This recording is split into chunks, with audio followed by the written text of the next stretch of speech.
Welcome back to the channel. This is WIP Reviews, which stands for Work in Progress. We are two works in progress. I'm Sam. And I'm Dennis. And we're two best friends who love reacting to music, film, entertainment, anything pop culture. And today we are reviewing Netflix's Beef. So it's about beef. Yeah, two people, they get into a little road rage. And let's just say, I've said this all my life, you never know who you're flipping off. It's like they made a whole show just to prove, your theory. We're going to keep the spoilers at a minimum as best as we can, but if you haven't seen it, you should watch it first and then come back and watch this video. Each episode starts with an art piece. 9 out of 10 of them were created by the actor who plays Isaac. If you didn't know that, there's some trivia for you. Each episode title is a famous quote from some famous writer like Sylvia Plath or Joseph Campbell. The art and the quotes all have to wrap around the same ominous darkness feeling, but it all pertains back to each episode. This is another A24 project. If you haven't seen, we also reacted to After Sun, which is also an A24 project. I think they really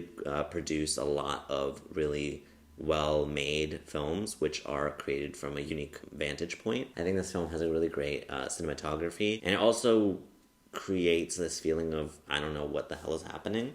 From the beginning, you don't really get what's happening. It's just a random, he buys those grills, and you don't really know why he's buying those grills, and you're like, oh, I guess it's frustrating that he can't return them. And then it escalates into an insane driving chase. And you kind of can't tell where the story is going, which I think a lot of the time in the story, you're like, what is this leading to? But in terms of the way it was shot and the way it was directed, I think, like we learned in After Sun, unique shots and frames are really important in what I'm generalizing is A24 films. I feel like they really value the actual way a shot makes you not what it actually looks like, but how it makes you feel. So at the end, there's this really vulnerable shot of the two characters, one of them, spoilers, in the hospital. And the shot is through the IV. You could see the other character through the IV. And I don't know, shots like that in those moments, it makes you really immersed in the scene. Yeah, I think the episodes really didn't start picking up until episode 5. I just remember feeling this where's this going? This is kind of slow. It wasn't super interesting in the beginning. It was super interesting, but it wasn't that oh, I want to binge watch the rest of this series. The acting was, I think, really good from both of the leads. Mm-hmm. I think the whole cast, even down to the little girl, she was super, super good. I just think everybody there was cast super well. Ashley Park did super well. This was maybe a little bit of a different role for her to play, and I thought she did a really great job. George, I think his acting the two leads obviously were super, super impressive. There's just something so funny about the character that he was playing, and I just had a feeling that he's really just not like that at all in real life. I think Amy Wong had a lot more moments, a lot of moments where she could kind of shine in her acting, while Steven had kind of a few where he really stood out, like him at the church.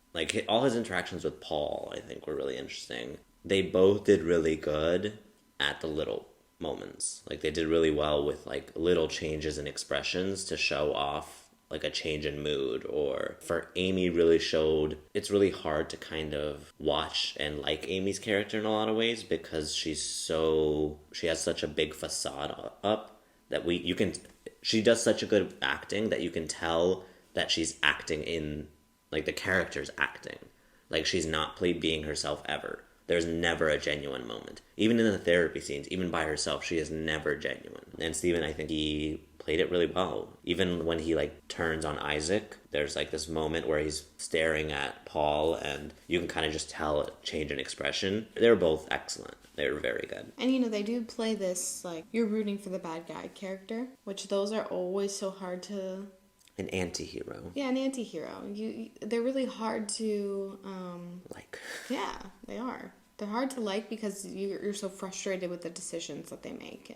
But here, I don't think I didn't like them one time. I think I liked them all the way through because there's this honesty that they were playing. Genuine, real people who just make bad decisions over and over and over. And there was, again, this vulnerability in them that, as a viewer, was really interesting to watch. I think the whole story was just a story about, the effects of our decisions, the consequences of our decisions. But also, the universe bringing two lost souls together in the most unique way, but in a way that makes sense for both of those characters because they're connected by this looming fear and looming gloominess of life. It is so hard to find someone who relates to you on those things. It's a story about mental health, family trauma, sacrifice, wealth. And how our decisions affect more than just us. Their one decision to honk and chase her down caused literally all of this. And it caused so much trauma for every single individual in their family. And outside. And outside their Everyone family. that touches their lives is affected by this in some way. It's very much the domino effect. How easy it is to mess up someone's life. How fragile our lives are. This is one of those stories about everything does happen for a reason. And even if it's not a beautiful reason, if it's not like a wonderful thing, it's because of the way that you're thinking and the way that you're feeling about life and these other things that those bad things are going to keep happening. It's because you're seeing how torn up these two characters are inside that it's affecting their outside world. It's kind of a joke, but it's also kind of relevant how they kept saying how like Western therapy doesn't work on Eastern minds. It also shows the importance of why like a therapist or your community kind of needs to know how your culture affects your identity.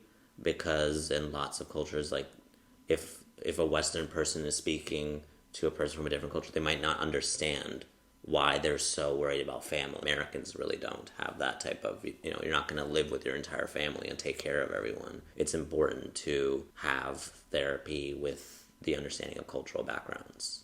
Speaking for my psychology degree. I also thought it was interesting that Amy went back to visit her parents after something that she went through and realized that a lot of the things that she was struggling with internally aren't always a direct relation to her family and her parents. Sometimes it does, and, family trauma really does drive a lot of what we do and how we think and how we act. But there are some times that we just make bad choices as people, and that's okay. I think that's kind of what she was saying at the end. Amy was like, why? Like, that's literally, it's my fault. She has to take responsibility for them. She can't keep blaming other people for her choices. He felt he had a little bit less to worry about if he dragged Paul down with him. If he had someone there with him at his level to kind of lean on, to blame, whenever he had any feeling, whether it was negative or positive, to share it with him. So if something happened with Isaac, he would scream at Paul. If something amazing happened, he'd celebrate with Paul, which is just like not obviously a fair thing to do because his brother is in his own individual, yet he never let him have his own identity because he was so scared of his own identity. He was so scared of himself.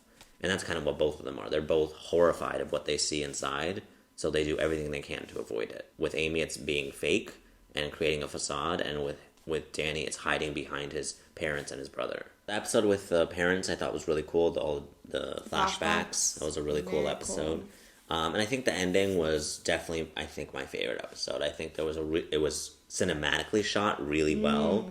I think their entire like high mushroom poison thing was just really cool and kind of gave the writers and the creator an opportunity to kind of reflect on the themes of the story and put in some random things and put in some comedy in it all just to make it feel authentic, but also kind of maybe makes some viewers watching it feel a little less alone. And the dark comedy they used was really effective, and I thought it was a very humorous way of looking at this insane story. Regulate your emotions and don't flip people off. Thank you so much for watching the video. If you liked it, make sure to like, comment, subscribe. Hit that notification bell if you want to be notified every time we post a new video. Also, follow us on Instagram and TikTok for exclusive reactions and behind-the-scenes content. Make sure to leave a comment down below because we like and read all of our comments always. Thank you so much for watching. Bye.